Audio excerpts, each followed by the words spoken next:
Welcome to the Courtauld collection in detail. I'm Barnaby Wright and I'm the Daniel Katz Curator of 20th Century Art and the Deputy Head of the Courtauld Gallery. The detail that I'm focusing on today is the pair of bold dashes of black paint on the right-hand side of Pierre Auguste Renoir's The Theatre Box, or La Loge in French, from 1874. Now, years ago, when I first became a curator at the Courtauld, I gave a talk on this picture to a group of gallery visitors. I described earnestly various aspects of Renoir's famous painting of a couple in fancy evening clothes sitting in the loge of a smart Parisian theatre or opera house.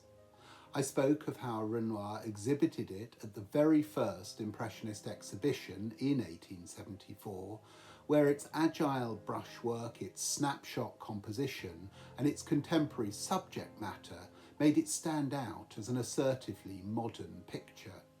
Any questions?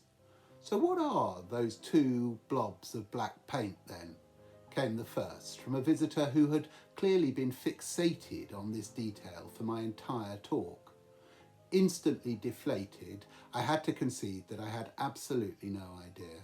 I just couldn't make sense of them, and yet they were so prominent now that they'd been pointed out. Those two black brushstrokes have continued to fascinate me. To start with, I couldn't read them as anything other than flourishes of the brush, two joyful little exclamations that somehow jumped onto the canvas just as Renoir finished his beautifully fluid rendering of the woman's black and white striped evening gown. But I knew that couldn't be all they were. Renoir wasn't that kind of painter.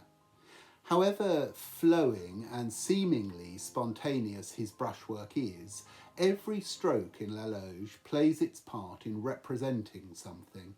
The dashes of pinks for the woman's flowers, or a few swift strokes that are just enough to give the man a well-turned-out collar and white tie.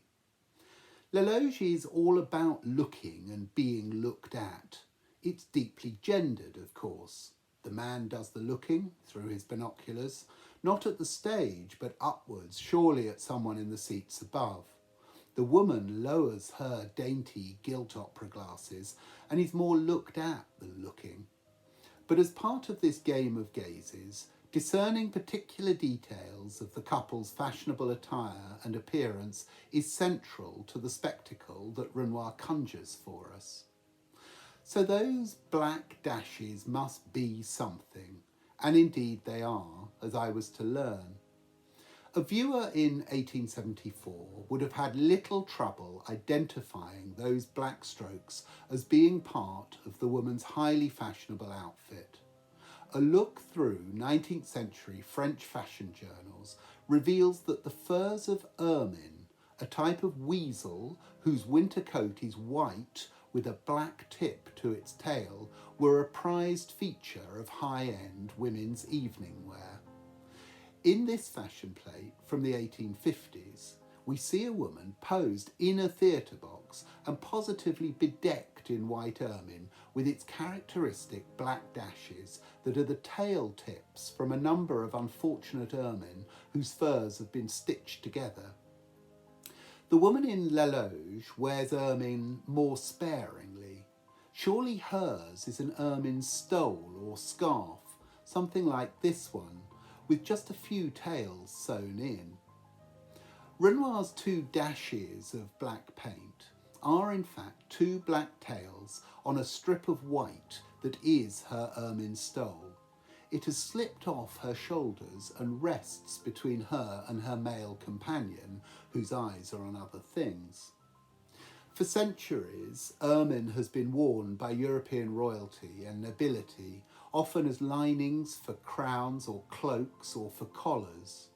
Wearing ermine to the opera in the 19th century carried a faint echo of these regal associations. But by the 1870s, you didn't have to be nobility to wear ermine, of course. This was the first age of the department stores and of off-the-peg fashion, catering to the new aspirational middle classes. There were ways to achieve the look of luxury and high social standing without being from the traditional elites. With his two black paint strokes, Renoir added a touch of conspicuous luxury to the woman in La Loge. Several contemporary reviewers of the painting thought the woman to be what one called a figure drawn from the world of elegance, but others were not so convinced. To some, she seemed brash and vulgar, part of a new breed, they said, of fashion-obsessed but vacuous young Parisian women. Another called her an illusion, implying she was an overdressed woman from the lower classes masquerading as a refined lady. La Loge pressed on a number of social concerns and prejudices when it was debuted in 1874. Those luxurious or ostentatious dashes of ermine tail played a role in this. In fact, the painting was all an illusion in a way. It wasn't a real scene from an actual auditorium. It was set up in Renoir's studio. The woman was most likely one of his regular models, only known to us as Nini, a woman from Montmartre, and the man was Renoir's brother, Edmond. Renoir likely borrowed the clothes for Nini to wear. The placement of the ermine stole must have been carefully considered for the sake of the composition. Try taking those two black dashes away. The painting's balance is thrown off if you do. I still think of those black strokes as the flourish that La Loge needed to spark into life as a visual experience. Somehow they seem like a key to the painting. They are notes in the symphony of black and white that Renoir so brilliantly paints, but they are also telling details of the society within which La Loge was made. Thank you for watching, and I hope you'll join us for another episode of In Detail.